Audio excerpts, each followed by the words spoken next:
I'll start off just a little brief introduction about who we are, what we do, but really the crux of the presentation is why our customers are using our technologies to actually get benefits from the whole end-to-end process throughout that. And then some of the practical ways of making this happen, which is the hard part of actually getting the systems in, getting the people connected and get everything deployed into the system. So that's about 30 minutes or so. Okay, so just a brief introduction to Causeway first of all. We're a software company. We've been around for about 15 years or so. You can see some of the statistics. We've got a number of offices in the UK and overseas. Some of the stats there I'll tell you, but really it's around that sort of whole end-to-end platform around the whole onboarding of suppliers, around managing their relationship, and then the trading with those organisations as well. So really, that's really what we're focused on. We're been around for a number of years. As I say, had a trading platform for about 14, 15 years out in the industry. Last year, we were accredited with G-Cloud, so we're now listed on the G-Cloud as a G-Cloud provider. We also achieved the ISO 27001 from a security and information management perspective. So, a lot of the well-established principles there. And we also sit on things like ESPA and the UK e-invoicing national forum with a real focus on the interoperability. I mean, that's really been one of the backgrounds of us is as a platform, the ability to work with other systems, not just as a standalone application. And really, that's really where we're trying to do with all the memberships of the associations. It's about joining and adhering to and really promoting all of the standards that we need and that you need to actually get these systems working together and talking to each other, because it's too big just to do it alone. Okay, so briefly in terms of what we do, I guess our customers use us in a few different areas. There's the ongoing management of relationships with the supply chain. So it's about trying to identify companies that you want to work with, allowing a way for companies that want to work with you, and give them an efficient process, a good way to actually get themselves into your supply chain, get themselves used. And then supporting your winning work activities. So when you're out there trying to get new business, well, to support that activity in terms of putting the best bids, knowing who to work with, working with the suppliers, early involvement in that is absolutely key.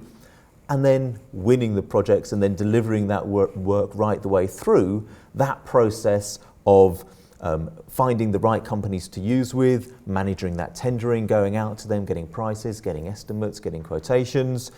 Then taking that through to sort of the cataloguing, requisitions and orders, going through from receiving the actual transactions themselves, receiving the goods received notes, managing that through to the invoicing, the payment processes, and then right the way through from the feedback, from the performance of how have they been doing, how have we been doing, and feeding that information right back to the start again.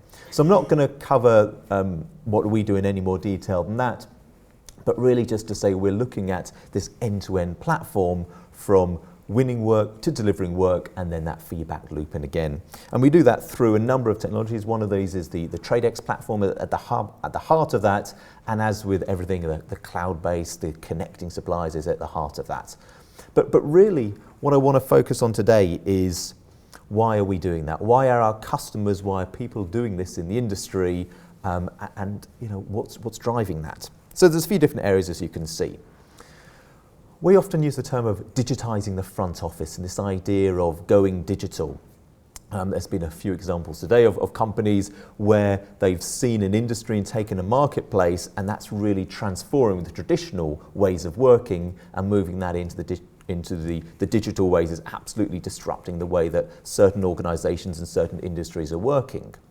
But from our customers that are in they're doing what they do as an organization, whether they're digital, whether they're a traditional platform provider, but actually the functions that we do from a procurement aspect, how can we embrace the digital age, the technologies that are around, and move that across to take advantage of the cloud, take advantage of the internet, and take advantage of new ways of working.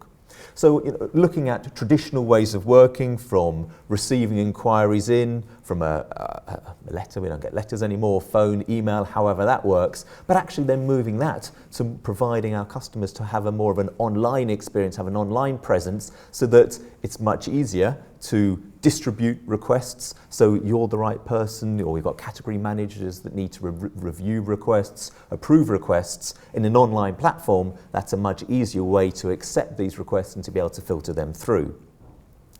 When we need to check that the suppliers that we're working with meet the minimum standards, often there's a pre-qualification process. Traditionally a very manually intensive process, massive amount of paperwork, massive amount of information that we need to capture once and then ongoing on a regular basis. So moving that to an online presence where we're pushing the emphasis away from our administration staff to the suppliers to actually complete that information online, to upload all of the supporting documentation, and then on a regular basis making sure all of that information is updated is absolutely key to making that whole minimum viable, minimum sort of working criteria for our suppliers, making that and getting that information out there and making sure that all of those suppliers meet to that. And then once we have that information, everybody that needs to use that, either through that approval process or ongoing in the projects and the work that we're doing day to day, distributing that information, making that information available online electronically, rather than having files, paper cabinets or local drives where we need to keep this information, make that information immediately available to everybody so that you're allowing them and providing them a self-service function.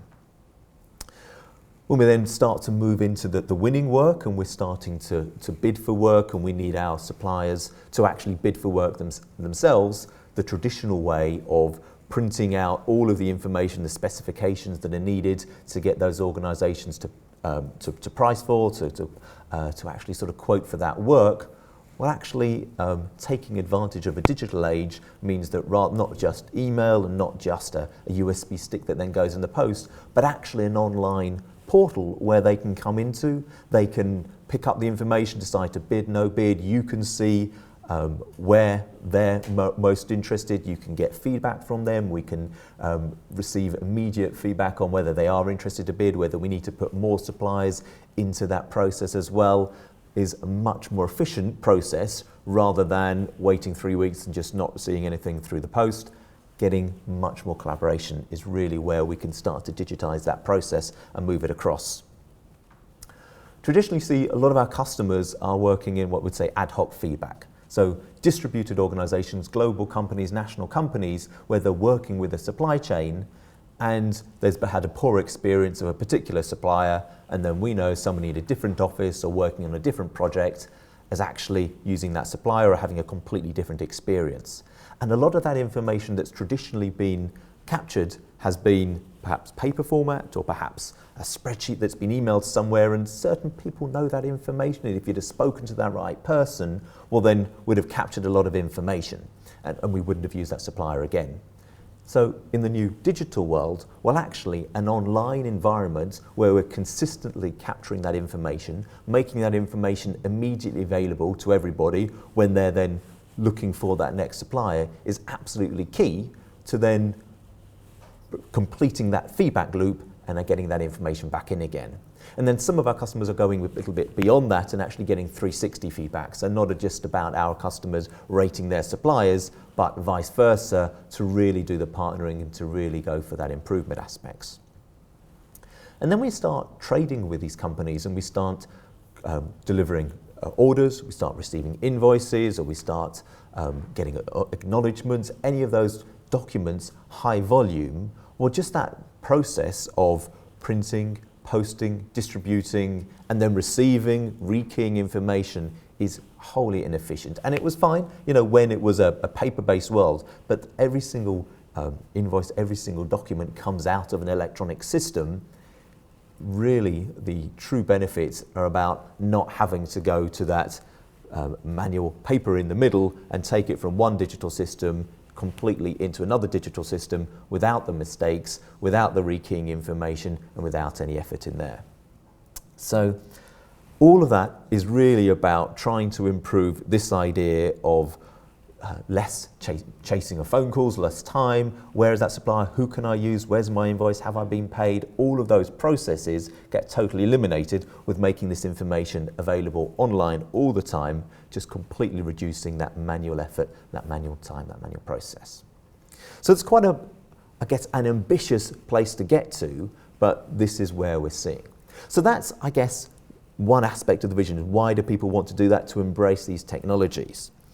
What we often find in an organisation is, whilst some people get it and some people are very, very keen, there are others, let's just call those people senior managers, who hold the purse strings and need to see, okay, that's all very well, nice theoretical idea, but actually, is it going to save me money? And that's absolutely key. So a lot of our time is spent helping our customers and prospective customers working out how much, tangible savings they can actually get to justify the effort and justify, obviously, the cost of a new system and new processes going into the business.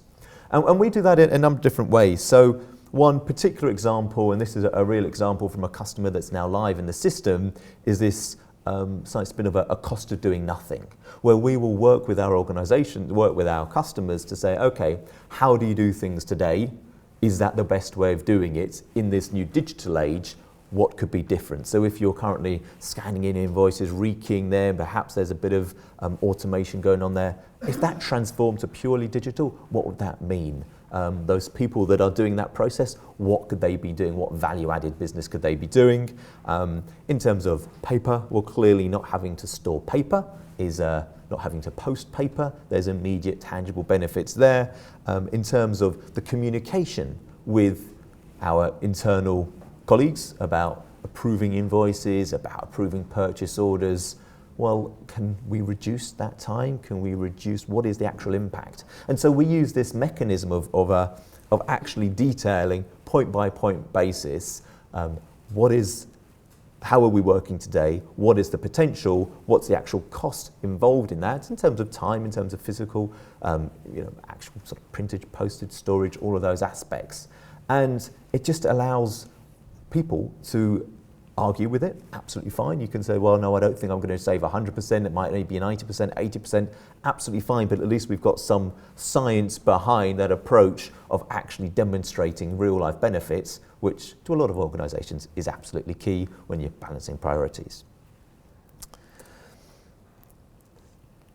Moving away, so if we can demonstrate, or our customers can demonstrate actual real savings, then we're often thinking of the compliance. And compliance really hits it from a number of different ways. I mean, already today, we've touched on the CSR responsibilities and the environmental aspects.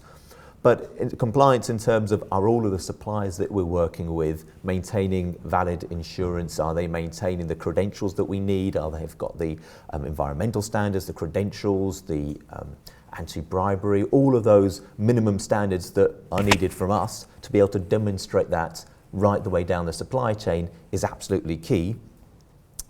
And by joining up all of the processes from here are your accredited suppliers through to the complete requisitioning, ordering and approval stage, well, we're ensuring that everybody that's we're being used and we're placing transactions with are on the approved list, and we're then avoiding our customers, our stakeholders, the buyers, to actually bypass any of these processes and just make that much easier for them. And then by joining this all together, things like road spend analysis is absolutely key.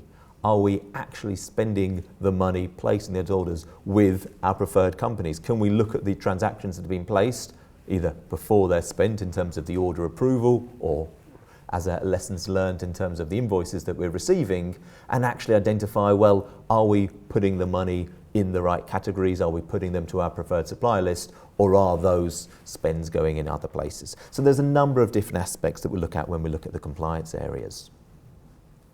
And then I think as we start to get to the more exciting ways, it's not just about the efficiencies and it's not just about the savings, it's what we can do with that platform now we have that in place. The title of this presentation was, it's not just about the efficiencies, it's about the benefits. And I guess this is, so far it's been about the savings, about the different way of working.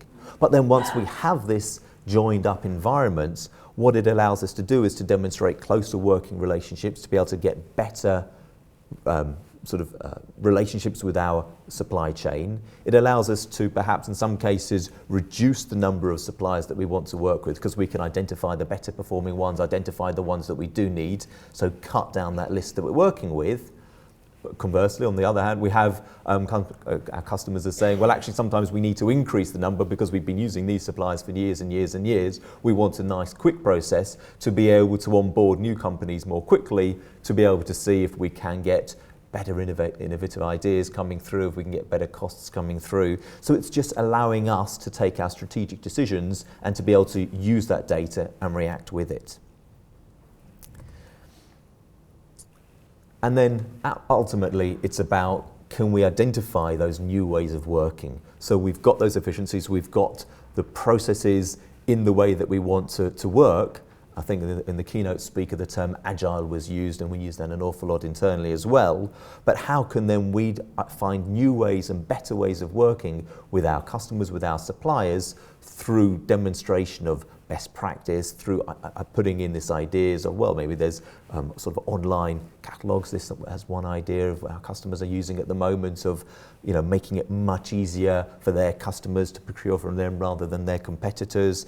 How can we engage in collaborative forums for innovation? The 360 reviews, well, that's a different process that could now easily be deployed by having that platform in place, so that we can then start to understand and clearly improve and work on that process.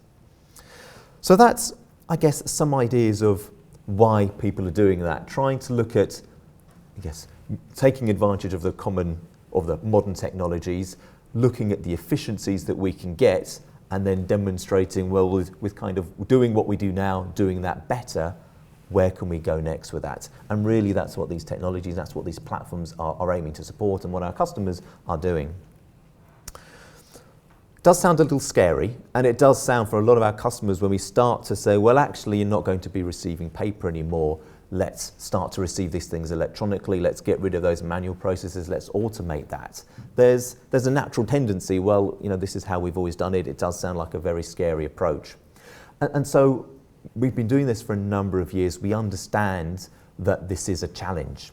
And the onboarding process is getting the supply chain, getting your customers bought into this process to working with you in a different way is challenging. So we've developed a number of options and choices for our customers for sending and receiving, just in this example, sending and receiving transactional documents from, well, actually, yes, you can send us a PDF and we'll take that, or there's a free option to go to this place and key in the information for free online to give us your invoices, to give us your orders, whatever that happens to be. Okay, fine, that's one approach, getting rid of that objection that it's going to cost me money, through to totally integrated connections where we're taking feeds from whatever finance system they're using, taking those transactions, putting it through our environment, or the objection that they're already connected to another hub, and some of their suppliers that they want to onboard are already connected. Well, actually, that objection, that's fine. There's an open agreement place. We have a number of thousands and thousands of transactions each day going through this hub, and we're sending backwards and forwards. So whatever approach is best for people, we can then support and work with that through a rollout program to support our customers and saying, okay, let's identify the suppliers that are already on the hub. Let's identify the suppliers that are high volume, high transaction. How do we get those companies to see the benefits of the system? And then how do we get everybody else to push the information to you in the way that you want to receive it, or when you send it out, in the way that's easy for them to receive? And it's really having that ability to go for a number of options allows our customers the most flexibility and the most successful rollout.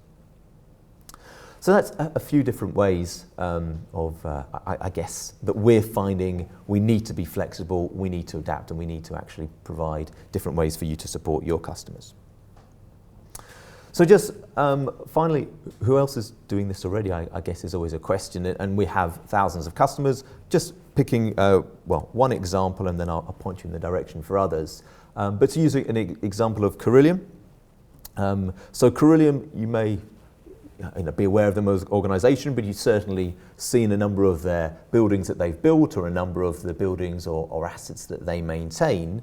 But effectively, Carillion are a global organisation. We're working with them predominantly in the UK, but we've also rolled out the system to their offices in Canada and into the Middle East as well. So it's a truly global deployment. They are a huge company, 40,000 people, 4 billion revenue. And really, they are sort of, one of our largest customers that we see taking this approach. So what did they do? So in 2009, they started an initiative that they called internally of the Step Up program. And really what this was about was identifying that in their own business, there was massive duplication through companies that they had acquired, through the growth that they had experienced of duplication of effort. So a particular supplier might receive a questionnaire to fill in 3, 4, 5 times from the same organization, which was slightly different in each time, which was a challenge, and that they're then sending that particular organization might be sending them invoices, receiving orders, or whichever way they're working in a number of different ways. So their first objective was to actually provide a shared service center where they would centralize all of their operations into a single platform. But clearly they couldn't do that in the current technologies and manual processes, paper, information that they were dealing with. So they started off looking at a way to have an online presence, to be able to onboard suppliers more easily, more quickly, to be able to accredit them, and more importantly to push some of the responsibility of keeping that information up to date away from their internal staff and out to the suppliers themselves. And so they did that, and that was, the first phase of the rollout, was to actually identify who they wanted to work with and push those through. They started with, their aim was to reduce their 25,000 suppliers in their supply chain and reduce that down to 5,000, because they wanted to really focus on the ones that were key to them. Still a significant number, absolutely. And then beyond that, they then also wanted to look at the way that they're working with the transactional documents, having a shared service center, scanning in, manually entering information from invoices, orders, acknowledgements, all of the document types into finance systems is a significant challenge. For anything with a volume they're getting was huge. So they identified, well, actually, if we can get the platform in place, if we can get suppliers to send us information electronically, well, cuts out the duplication of effort, cuts down the checking, cuts down all of that information. Significant savings for them. And as well as that, putting in things like e-auctions and other applications to be able to really take advantage of those technologies out there. And they did a massive internal review internally, whether they build these things, whether they buy off the shelf, and clearly they bought off the shelf and went with Causeway. At the time, it was reported slightly negatively in the press, in terms of Carillion suppliers facing the axe. But the benefits that they were looking to get of £140 million a year, and the Step Up initiative reported here to already save £42 million, was absolutely significant for them. And obviously, they're willing to talk to our customers as well to see exactly how they've taken that and put that through. So where they are today is, as I say, they've rolled out the system throughout the UK, the Middle East, Canada. They have put thousands and thousands of organisations through an accreditation. The system automatically goes back out to their suppliers to renew insurance details, self-billing information, re-accredit them every 2 years again, without Carillion have to do that chasing themselves. We've worked with them to onboard their suppliers through a microsite, so effectively their suppliers can register themselves, receive an email, go online, and then start to push invoices to Carillion automatically online without receiving any paper in that process itself. So you can see some of the statistics that they've got there. 8,500 performance reviews completed. So this is information that people around the UK, around the world are completing. Typically would have gone into their project file and would have sat, and that person would have then known the feedback on those companies that they're working with. Now it's immediately going back into the central system, so when they're looking for that company to work with them to bid for the next project or to put onto the next project, they've got the historical information and the person that they've worked with beforehand, so they can reference them internally. And at the moment it's about 75%, that's a little bit out of date, that number's gone up a bit since then significantly, but at 75% at that time of invoices are receiving electronically. So they're not having to scan, manually enter, OCR, doing all those technologies. The actual invoices are receiving directly into the system. One of the real reasons they found that particular aspect useful was this idea of automatically validating the information, and typically the invoices that are coming in. So if it doesn't have a valid purchase order number that's been sent to that particular supplier, it will immediately bounce back. That supplier can then amend it and resubmit it. The supplier then knows exactly where that's being taken to, it knows exactly where that's at, can resubmit without having to wait 2 weeks to find out, sorry, it's been rejected, can you resubmit it again? So the suppliers clearly has got to be a win on both sides, and that's a big aspect there. And then from a compliance point of view, they can demonstrate to their clients, to their auditors, and to satisfy themselves internally that they're on top of minimum standards when regulations of anti-bribery come in, of health and safety standards come in, when environmental standards come in. They can demonstrate not only themselves, but they've got complete visibility over their supply chain to see who meets, and if they don't meet the requirements, well then clearly they have to improve or get off the approved database in the first place. In terms of the number of staff, they still clearly have a team to manage this, but rather than 3 teams of 3, they now have a central team of 6 people that's managing a central resources and a much larger business than it was when they originally started in 2009. And now they're taking the information from a transactional point of view, pushing that into their key systems, and then doing the leakage analysis, spend analytics, rogue spend analysis to be identify where can they go next, and then working with their category managers inside their organisation to be able to identify suppliers that need to come off the list, suppliers where they're short in particular geographical regions for particular trades, to bring new suppliers on in a very targeted way.